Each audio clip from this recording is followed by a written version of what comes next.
A battered German shepherd stood silent outside a bakery, his fur matted one leg, dragging eyes locked on the back door, like a soldier still waiting for orders. The townspeople threw stones, called him dangerous. No one asked why he didn't run. No one cared until Cal stepped out. A grieving widower just trying to survive one more lonely morning. What he saw in that dog's eyes, it wasn't fear, it was a mission, and what followed would shake an entire town. But before we begin, tell me, where are you watching from? Drop your country in the comments. By 10 a.m., the sun had already scorched the sidewalks of Brookpine into a pale shimmer. Heat rose from the blacktop like breath from a fevered lung, and every metal door handle in town could sear your skin. Though it was still technically spring, the Colorado town perched on the edge of forest and forgotten highway felt baked in summer's earliest cruelty. Dust settled into the sidewalk cracks like a second skin, and the scent of pine tar and pollen clung to everything, including the front step of the Sunrise Hearth Bakery. Inside, Cal Whitaker wiped sweat from his brow with the back of a flour-dusted forearm. He had already been up for 6 hours working through the rhythm he knew best, mixed-kneed proof shape. The smell of yeast and cinnamon gave the room its usual comfort, but comfort was something Cal had learned not to trust. At 56, Cal had the posture of a man who used to stand taller. Broad-shouldered once, thick around the middle, now slightly deflated, not from weight loss, but from years of grieving in silence. His face was weathered, the skin around his mouth slightly downturned from habit. His gray hair curled at the temples, and his blue plaid shirt, though clean, looked as tired as he did. Eleanor had bought him that shirt the year before she died. He still wore it twice a week without thinking. Eleanor. Her name still landed in his chest like a breath held too long. She had been the voice in his storm, the one who could soothe or scold with equal warmth. 4 years had passed since cancer took her, but sometimes Cal still turned to speak to her. And in the quiet of the bakery, surrounded by bread and silence, he often imagined her watching him knead the dough like she used to, elbows on the counter, smiling. The bakery was all he had left of her, and so he clung to it like a raft. But today, even inside, there was a sound Cal couldn't ignore. Something sharp, something ugly, the crack of a rock against pavement, then a shout, then laughter. Cal's hands froze in mid-fold. He stepped over to the window, squinting through the smudge-streaked glass. Outside, a small crowd had formed at the corner where the bakery's stone foundation met the sidewalk. He couldn't see what they were facing, but their backs were tense, half-curved, like something had made them pause, hesitate, jeer. A voice rang out shrill and nasal. "Get away from here, mutt! Go!" On Cal felt the shift in his gut. That tone, that cruelty people only reserved for things they feared or didn't understand. He untied his apron, hung it on the hook by the door, and stepped outside into the thick, dry air. And then he saw the dog. It was a German shepherd, though, worn down by hunger and injury to the point of looking almost ghostly. Its coat had once been sleek and thick, the black and tan fur of working lines. Now clumps were missing, replaced by raw skin and dried mud.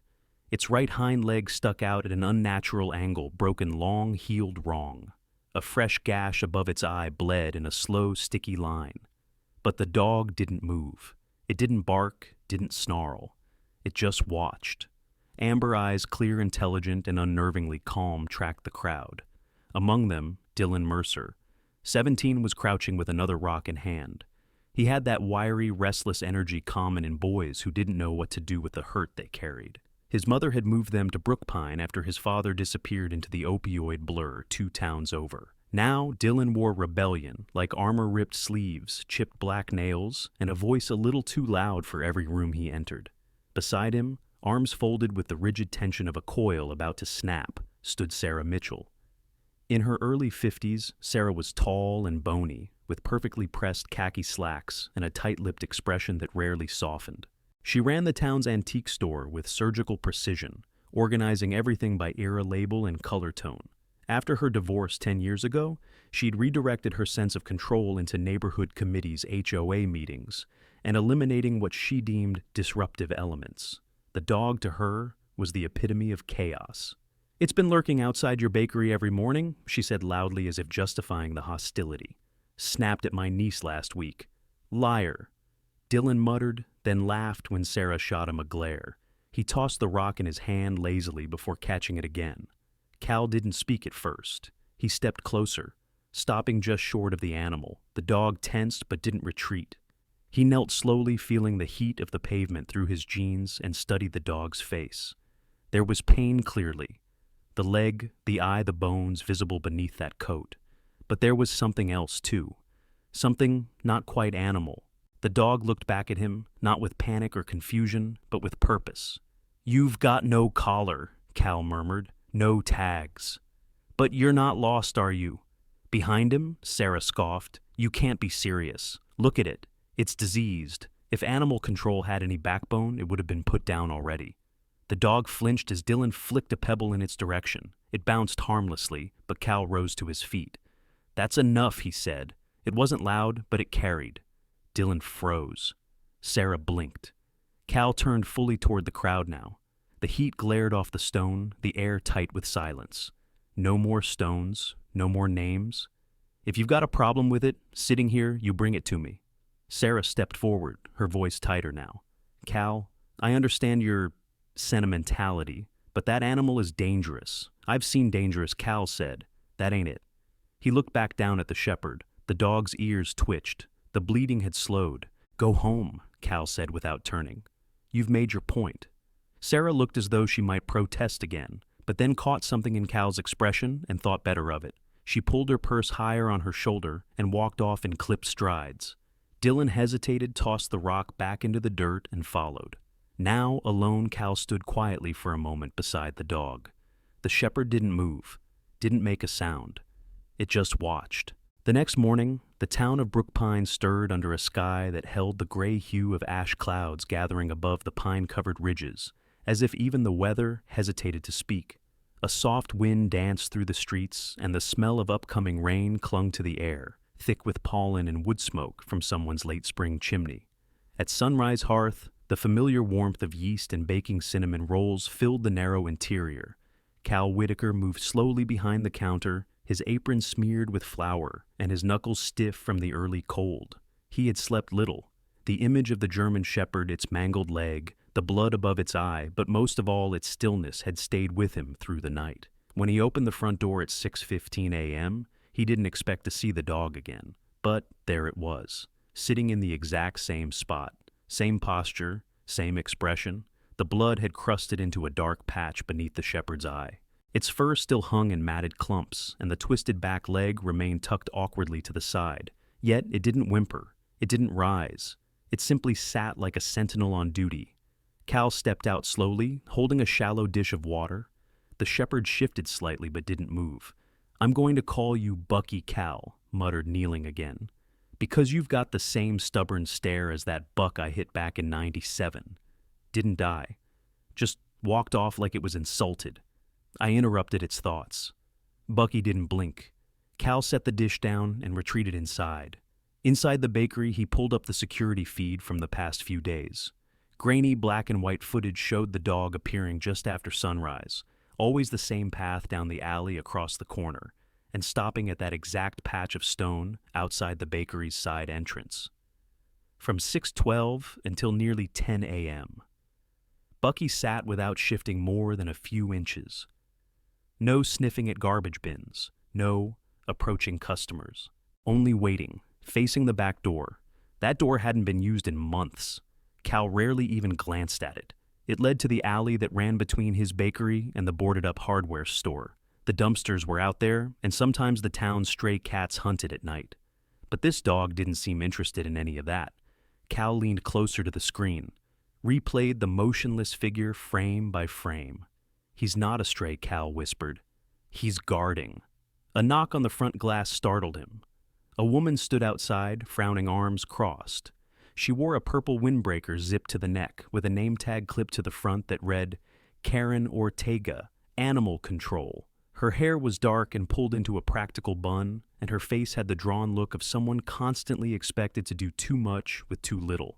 Karen was in her late 30s, tall with a purposeful stride and a voice that rarely rose above neutral. Cal stepped outside. "You called this in?" she asked without greeting. "No," Cal said. "Someone else, I suppose." Karen's eyes found Bucky. She tilted her head. German shepherd. Older. Legs bad. Probably hit by a car, or worse. He's been here 3 mornings in a row. Yeah, we've had a few reports. She pulled a tablet from her bag, tapped the screen. No tags, no microchip, no approach behavior. He's weird. He's watching the back door, Cal said. Karen blinked. Sorry, not the street, not the food, not me. That door. He gestured. He's guarding it. Karen studied the dog for a moment, her brows furrowing. Then she crouched low, slowly reaching into her pouch for a soft rope leash. Don't bother, Cal said. He won't come. Karen hesitated. You tried, I did. Yesterday. He won't even touch water. That's not normal, she murmured. Even injured dogs beg eventually. He doesn't beg, Cal said softly. He waits. Karen stood again. I can't force him if he doesn't run, but someone's going to demand he be picked up. I'll take responsibility for him, Cal said, surprising himself. Karen tilted her head. You sure he's not a stray, Cal repeated. He's something else? Karen gave a short nod. I'll note it. But he stays quiet, okay? The minute he bites someone, he's out of your hands. Cal watched her leave, then turned back to Bucky. The dog had never once stopped watching the back door. He looked again. Nothing was unusual. A few scattered leaves, the broken light fixture from last year. But as Cal stared, a memory stirred. That door. The rain. And Eleanor kneeling in that very alley, drenched and barefoot, wrapping a shivering kitten in her scarf. Eleanor who once stopped traffic for a blind possum. Eleanor who brought home an injured crow and kept it on the porch for 3 weeks until it flew again. He used to tease her. You'd rescue a rock if it looked sad enough. And she would grin and say, some lives don't ask to be saved. They just need someone to notice they're still breathing. Cal rubbed a hand down his face. That door had always been hers. She had painted it a ridiculous robin's egg blue before she got sick, and he never repainted it after. Too painful. Back then, animals seemed to find Eleanor. Now, one had found him. Inside, the bakery bell jingled as the morning rush began. Cal forced himself back into the rhythm, coffee pastries, exact change, quiet nods. But his eyes kept drifting to the window, to the dog, to that door. By the 4th morning, the clouds over Brookpine had thickened, casting a heavy gray light over the narrow streets and shuttered windows. The wind carried a slight bite unusual for late spring, stirring the old maple leaves that still clung stubbornly to the sidewalk, like a memory refusing to fade. Cal Whitaker stood behind the counter of his bakery, wiping his hands on his apron, his eyes flicking to the corner security monitor mounted high above the fridge. There he was again, same position, same posture. The 7-year-old German shepherd with the dark sable coat, lean body, and amber eyes that hadn't wavered in days, still facing the alley door as if expecting it to open. Bucky, as Cal had begun calling him, silently hadn't moved except to stretch once or twice or limp a few feet to lap at the water dish Cal left out. He hadn't barked, growled, or wagged his tail, not once. His left hind leg remained tucked protectively still, swollen and healing slowly. But his eyes never left the door. The sight of that unwavering gaze gnawed at Cal's insides. It wasn't fear or hunger that held the dog there. It was purpose. The bakery's front bell jingled. Sarah Mitchell entered with her usual sharp stride. Her angular frame was wrapped in a cream wool coat, though her expression was far colder. Cal, she said, her voice crisp and officious. You've seen the town bulletin. Cal turned from the monitor, rubbing his stiff fingers. Haven't checked yet. There have been more complaints, she said, setting a folded paper on the counter. Mrs. Atlee said the dog lunged at her grandchild. Mr. Drexel claims it chased his cat. People are nervous. Cal opened the bulletin, but barely glanced. He hasn't moved from the back of the shop for 4 days. Sarah, a 45-year-old white woman with sharply pulled back auburn hair and a face seemingly carved in disapproval, scoffed lightly. Your cameras only show one angle. You think the whole town is lying? I think something doesn't line up. You're letting sympathy get in the way of safety. That animal's dangerous, Cal. He's got that wild look like he's just waiting to strike. Cal didn't argue. He watched her leave the paper still fluttering on the counter, then turned back toward the monitor. The same silent sentinel sat outside, unmoved by accusations. That afternoon, just as Cal was sliding a tray of rye bread into the display case, the front door swung open again. This time, it was Sheriff Rowe. A tall, broad man in his late 50s with graying hair combed back and a weather-worn face, Rowe moved with slow, deliberate purpose. His khaki uniform had seen better days, the stitching near one shoulder threadbare. He nodded at Cal and helped himself to coffee without asking. He never did. "I heard there's heat coming down from the mayor's office," Rowe said, taking a slow sip. "Anna wants the dog gone." Cal exhaled. "That dog hasn't done a damn thing. She doesn't care. It's election season." "Perception over facts," she told me herself. Sheriff Rowe had always been more observant than vocal. Though gruff on the surface, he had a quiet softness for lost causes. Cal had seen it years ago, when Rowe rescued a stray kitten from a ditch after a storm, holding it in his massive gloved hands like it was made of glass. "You checking the footage?" Rowe asked. "Every day. He hasn't left that spot once. I've got 4 angles now, added an extra camera last night." Rowe looked up at the monitor. "And yet, people keep talking like he's roaming the town, because it's easier to believe a dog's dangerous than to admit we might be wrong." The sheriff leaned in, squinting. "What's he watching?" "The door." Why that door? Cal didn't answer. He didn't have one. But the question clung to the air between them like smoke. By evening, the mayor herself showed up. Anna Greaves was in her early 60s, petite but commanding, dressed in a dark blazer and heels that clicked sharply against the tile floor. Her platinum bob framed a face touched up with just enough makeup to look polished, not painted. "I'm giving you fair notice, Cal," she said curtly. "Animal control will pick the dog up by week's end if he's still here." "And then what?" "We'll evaluate him. If he's dangerous, he's not. We'll see. You have until Friday." She didn't stay for coffee. That night, the wind grew stronger, tapping against the bakery windows. Cal sat at the back room's small table, old folders and paperwork, scattered beside an open box labeled Eleanor. He hadn't opened it in 3 years. Inside were old Polaroids, Eleanor in a floppy straw hat holding a baby rabbit. Eleanor with paint-streaked cheeks building the garden box out back. Eleanor kneeling in the alley behind the bakery, a wounded crow perched on her shoulder. He stared at that one the longest. In the background, barely visible, was the same back door Bucky had been watching for days. Cal looked up slowly, then glanced again at the monitor. The dog hadn't moved, not once. The bakery stood in stillness, cloaked in the hush of midnight. Outside, Brookpine lay beneath a cold drizzle, the kind that never quite turned to rain, but soaked everything it touched. The alleys whispered with wind, streetlights flickered like forgotten candles, and Cal Whitaker sat alone in the back room, thumbing through a weathered military contact book. The old leather-bound ledger had been Eleanor's tucked beside her recipe journals. He hadn't opened it in years. The security monitor above him hummed faintly. It had become part of his nightly ritual. Now coffee the old couch, a blanket across his lap, and eyes half on the monitor, half on memory. On the screen, the German shepherd Bucky was a silent statue as always seated before the alley door. The wounded leg still hung awkwardly, but the dog's posture was alert, composed even regal in its stillness. The clock read 2:11 a.m. when the alarm chimed. A red flashing border lit up around the camera's feed motion detected rear entry. Cal straightened. At first, nothing. Just the usual grainy image of bricks and trash bins. Then, a figure moved into frame. Hooded, gloved, crouched low, working something into the door lock. The camera adjusted slightly, catching more detail. Short, stocky build. Camo jacket soaked with mist boots too large for his frame. The man moved with untrained urgency, looking over his shoulder every few seconds. And then from the black space between the bins, something moved. Bucky. There was no warning bark, no growl, just a sudden blur of motion, lean muscle-controlled speed, the perfect arc of a trained takedown. Bucky leapt forward, hitting the man with full force at the side. The intruder crashed into the wall, yelping as he collapsed to the ground.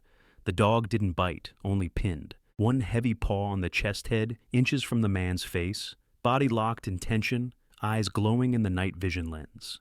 Cal's heart pounded. He reached for the phone. 15 minutes later, Sheriff Rowe stood in the alley flashlight, in hand rain misting off his jacket. The suspect, a wiry man in his late 30s with a gaunt face, stubble, and cheap cologne, was in handcuffs, sullen and shaking. He refused to give his name. He had a crowbar and bolt cutters, Rowe muttered. Could have done real damage.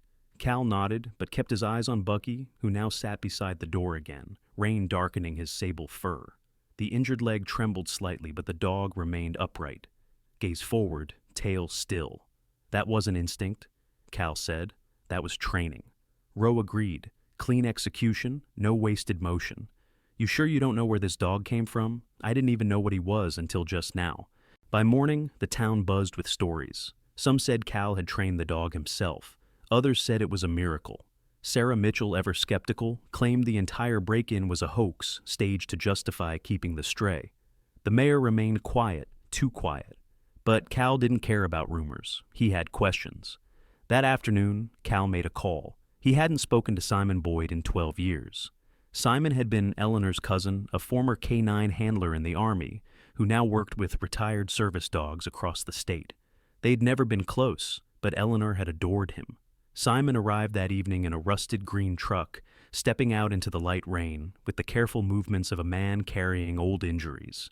He was in his early 50s, stocky with short-cropped gray hair, weathered skin, and a limp in his left leg. His expression was soft, but unreadable eyes constantly scanning, like the soldier in him never left. "So, this is the dog," Simon said, crouching low near Bucky, who sat stiffly beside the back door.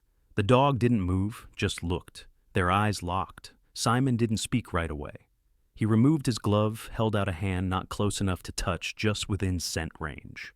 Bucky leaned slightly, nostrils flaring, then glanced away and returned to his vigil. "Not a regular stray," Simon said. "He's trained." "K-9?" Simon nodded. "Tactical precision controlled takedown. No aggression beyond restraint. That's either military or high-level police training. The posture, the eye contact, he's guarding something. Or someone. Then why hasn't anyone come looking for him?" Simon stood slowly, cracking his knees. "That's the bigger question." Cal led him inside, pouring coffee while Simon dried his coat by the oven. As the rain picked up outside, they flipped through training manuals, photo logs, and incident reports. Nothing matched Bucky exactly. No missing service dogs in the state database. No recent K-9s retired or reassigned that fit his markings. "Could be unofficial," Simon offered. "Special units don't always keep public records. Or something went wrong." And he ran. The thought lingered like steam in the kitchen. Cal looked out the window. Bucky hadn't moved. It was just after dawn when the rain finally stopped. Brookpine lay washed and silent, its streets slick with yesterday's fear and this morning's unanswered questions. Cal Whitaker stood behind the bakery arms, folded, gazing at the alley where the German shepherd now lay, curled beside the blue door. The dog's body was still, but his ears were angled toward the street as if listening for something no human could hear. Inside, the scent of cinnamon rolls filled the small shop, but Cal didn't notice. His eyes were fixed on the old newspaper clippings spread across the table.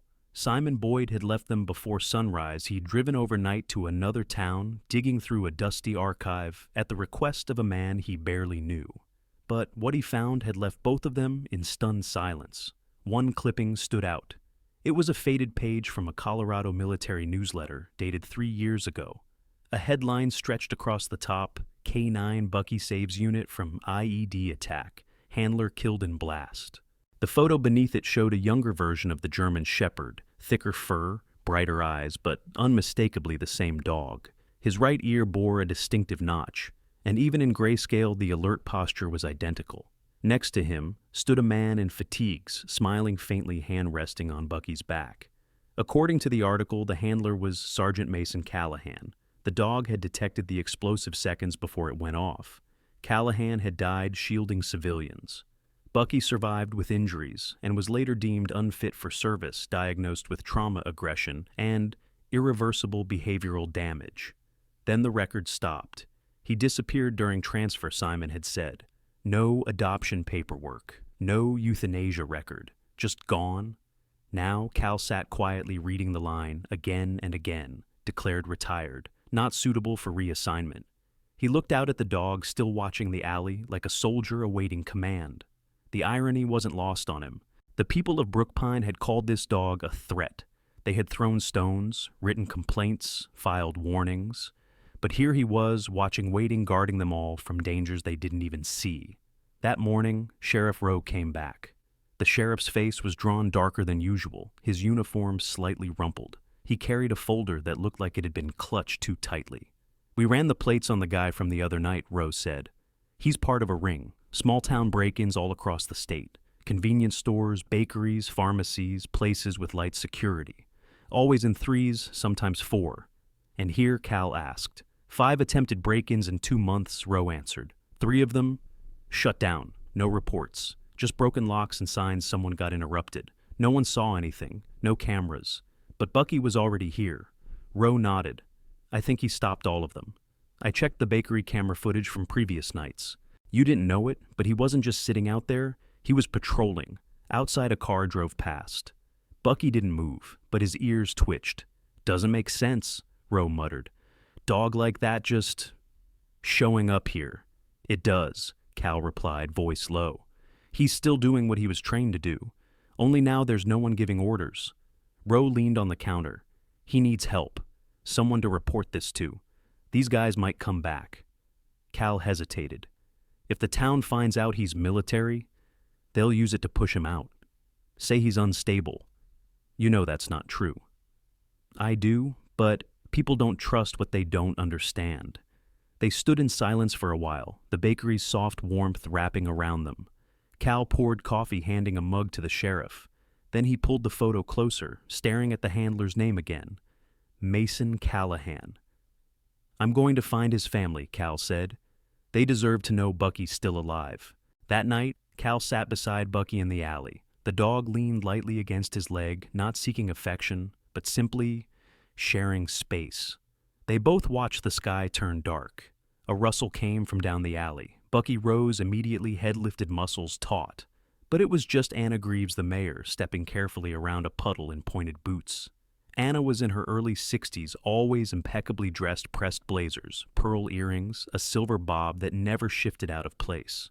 She kept her expression smooth, but there was a tension behind her words. We need to talk, she said, gesturing for Cal to follow her inside. Inside, she laid out a stack of new complaint forms. I have constituents calling animal control.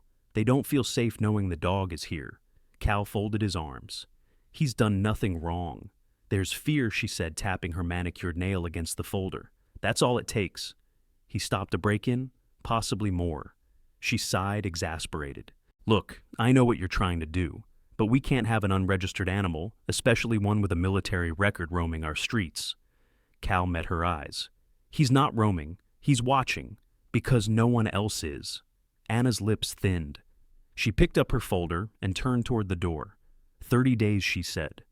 Then I take it to council. It was Friday just past noon, and the sun above Brookpine felt heavier than usual, beating down on the rooftops with the weight of late summer heat. The bakery, nestled on the corner of Maple and Rosedale, buzzed with the familiar chaos of a lunch rush.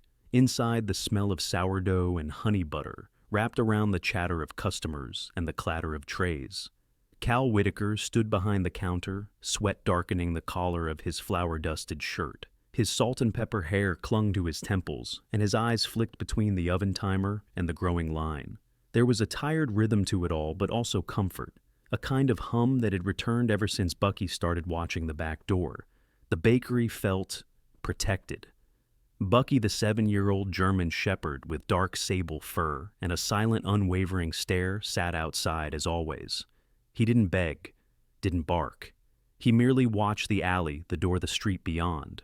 To most, he was just a shadow in the sun, forgotten or ignored. But Cal had begun leaving the alley gate slightly ajar. A silent agreement. Inside the shop, Martha Glenn was chatting by the pastries. She was in her early 70s, a stout white woman with snow-white curls and a laugh that rose above the crowd.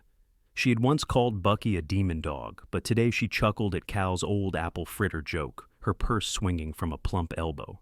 Across the shop near the cold brew station, a young man with sunburned skin and jittery hands shifted uneasily. He wore a windbreaker zipped high, though the day was blazing. Next to him stood another man, taller with a flat expression and a long scar down the side of his shaved head. Neither of them made eye contact. Cal noticed them, but only faintly. Just another pair of travelers passing through, until the moment shattered. The taller man reached into his waistband and pulled out a handgun. "Everyone down," he barked. The bakery froze. Cups dropped. A scream pierced the room. The shorter one yanked a canvas sack from his coat and leapt over the counter waving a switchblade. Cash. Now he shouted, jabbing the blade toward Cal. Before Cal could move, the alley door exploded open. Bucky tore through it like a missile, his paws barely touching the tile. There was no bark, no warning, only precision. He lunged straight for the man behind the counter. The blade arced downward, and then Bucky was between them. The blade sank deep into the side of the shepherd. He didn't flinch. With one powerful strike, he knocked the man against the pastry case glass, shattering blood, smearing the countertop. Then he turned spinning toward the taller man with the gun, who now fumbled, panicked. 2 shots rang out. One missed lodging into the wall above the espresso machine. The other, no one would ever find where it landed. Because in a blink, Bucky was on him too. Jaws locked around the man's arm, twisting, disarming him. It was over in seconds. The bakery was silent except for Bucky's ragged breathing and the siren wail rising in the distance. Then the shepherd staggered. Blood thick and dark dripped from his flank, pooling on the warm tiles. He turned toward Cal, took one step, then another, his legs shaking beneath him. The air felt like it stopped moving. Cal knelt just as Bucky collapsed his head, resting gently against Cal's knee. The dog's amber eyes blinked slowly, breath shallow. "Stay with me, boy," Cal whispered, pressing both hands against the wound. "Just stay." Outside, the sheriff's car skidded to a stop, followed by flashing lights and chaos. But no one moved toward the wounded dog, until Martha Glenn stepped forward. She was crying thick sobs, shaking her shoulders. "We were wrong," she said softly, kneeling beside Cal. "All of us." Within an hour, the scene was national news. A cell phone video, grainy but powerful, showed the entire attack and Bucky's heroic defense. Someone posted it with the caption, "The dog we called, dangerous, saved us all." By sundown, the story had reached veteran groups and animal rescue networks. By midnight, Cal's phone wouldn't stop ringing, and by morning, a black SUV with government plates pulled up outside the bakery.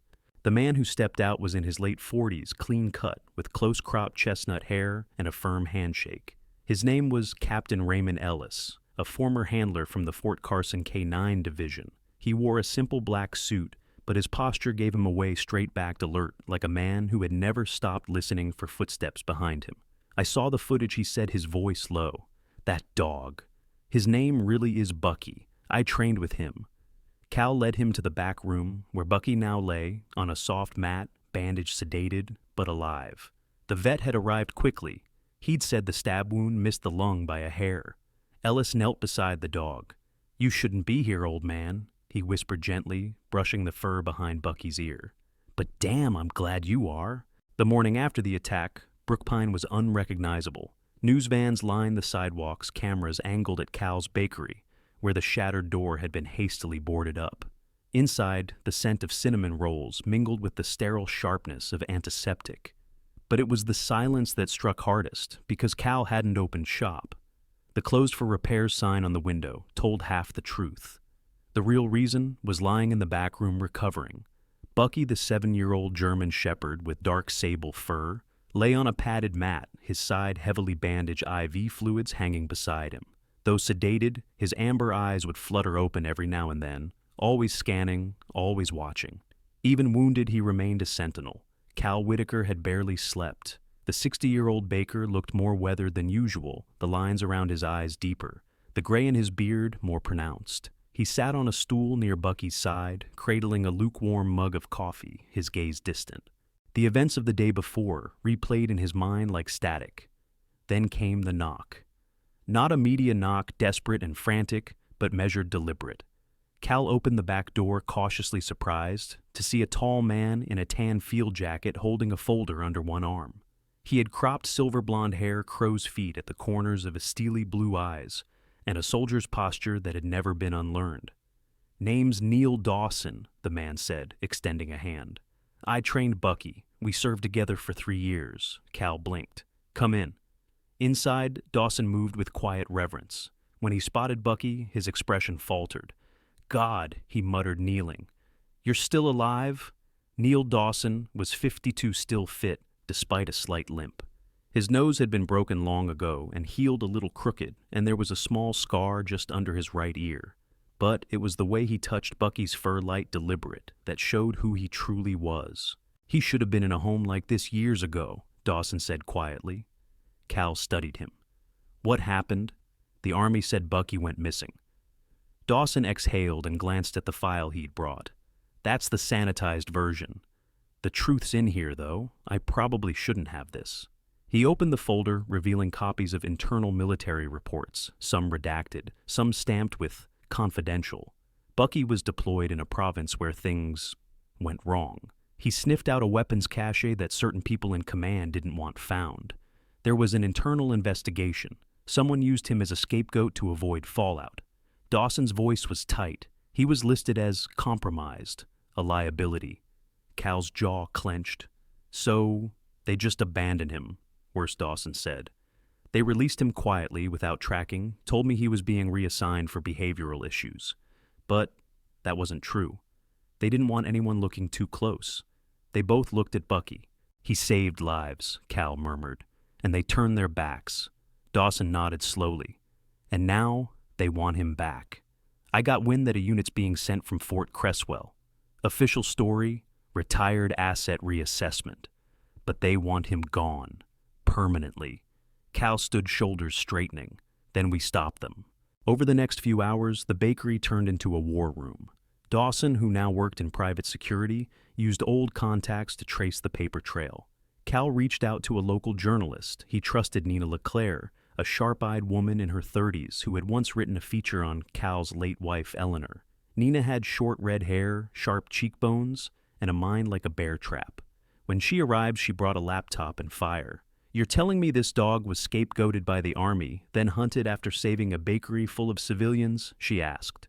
That's front-page material. Not yet, Cal warned. Let us try through the official channels first. They compiled everything Dawson's reports footage of Bucky in action, witness testimonies, even letters from veterans who remembered Bucky.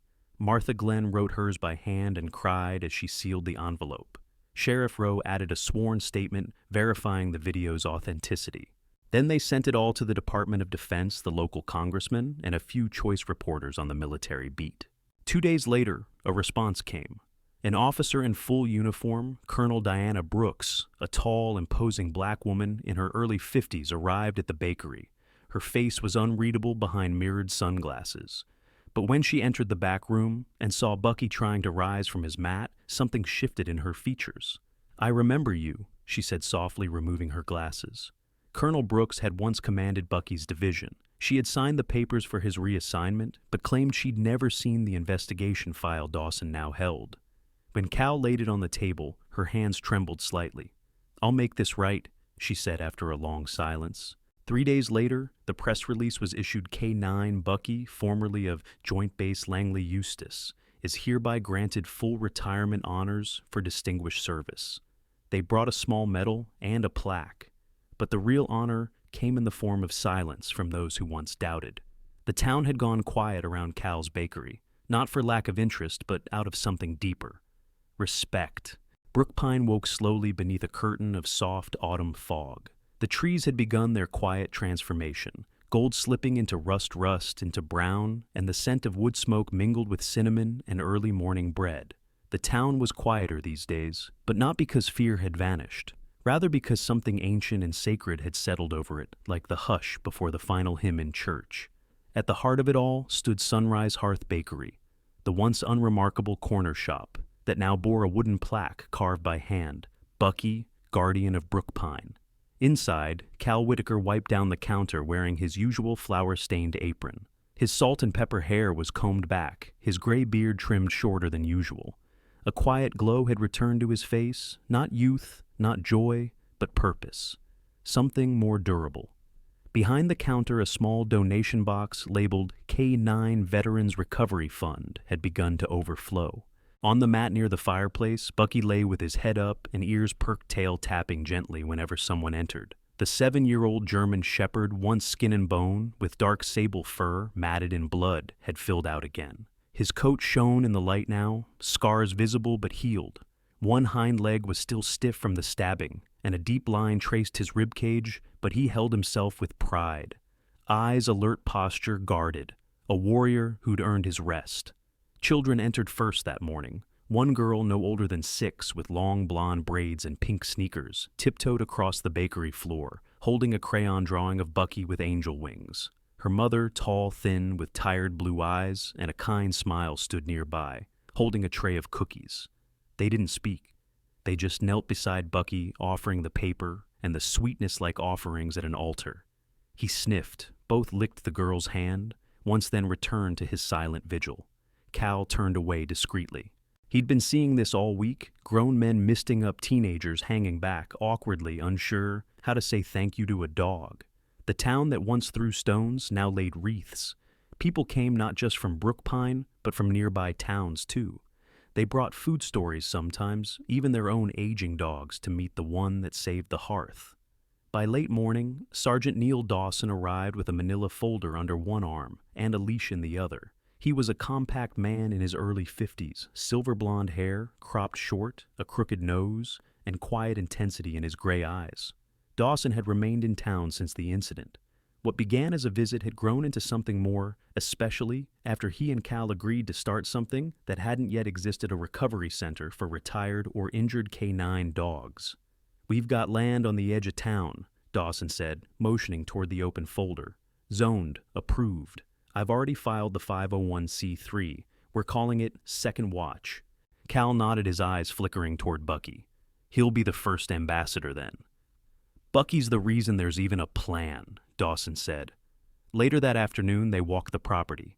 It was an old farmhouse on the outskirts of Brookpine, once owned by a family who'd moved to Oregon. The grass had overgrown the porch, and the barn leaned like it had secrets. But to Cal, it felt like Eleanor would have loved it. She would have planted hydrangeas, fed the strays, left a bowl out by the steps. That memory clung to him, bittersweet, but not unbearable now. And Bucky followed them, limping slightly but determined, his nose twitching at the edges of wild grass. He paused once at a fence post and stared outward, ears forward. Cal had come to know that posture, it wasn't mere curiosity. It was recognition. Vigilance. That evening, the bakery hosted a small gathering. Reporters, a few retired officers, local teachers, the mayor. Anna Greaves had come wearing a navy skirt suit and carrying herself with a practiced dignity. She'd been a vocal critic once, but now she stood in line, like everyone else, her fingers curled around a small bouquet of daisies. When she placed them before Bucky's resting spot, she murmured, "Thank you for teaching us who we are." Cal and Dawson stood together behind the counter as the sun dipped below the pine-streaked hills. Neither man spoke much, but there was something like a hymn in the air, a knowing. The last visitor of the evening was a white-haired veteran named Frank O'Malley. He walked with a cane boots heavy on the wooden floor. Tall, lean, clean-shaven with a square jaw and faded blue eyes, Frank knelt stiffly beside Bucky and set down a folded American flag. "He saved more than this town," he said simply. "He saved belief." As night fell, Cal locked up, dimmed the lights, and moved a blanket gently over Bucky. The dog didn't stir, but his tail thumped once in acknowledgement. Outside, the plaque gleamed under a single lantern. "Bucky, guardian of Brookpine." Not a stray, not forgotten. Not a ghost in the alley or a shadow on the camera, but a name, a story, a symbol of something small towns sometimes forget until it's almost too late. That even broken beings can guard the light. That sometimes the one we call stray is already home. Sometimes the angels we pray for don't have wings. They have fur scars and silent eyes that have seen too much. Bucky wasn't just a dog, he was a soldier, a guardian, a soul left behind, until someone finally chose to see. In a world that rushes to judge what it doesn't understand, this story reminds us never underestimate the quiet watchers, the broken protectors, the forgotten heroes. Because even in silence, God works through them, protecting, guiding, and lighting the way. If this story touched your heart, let it be more than just a moment. Share it with someone who still believes in second chances. Leave a comment with Amen if you believe that no soul man or animal should ever be thrown away. And if you want more stories where love wins, where healing begins in the most unexpected places, don't forget to subscribe, comment, and may God bless you and those you hold dear.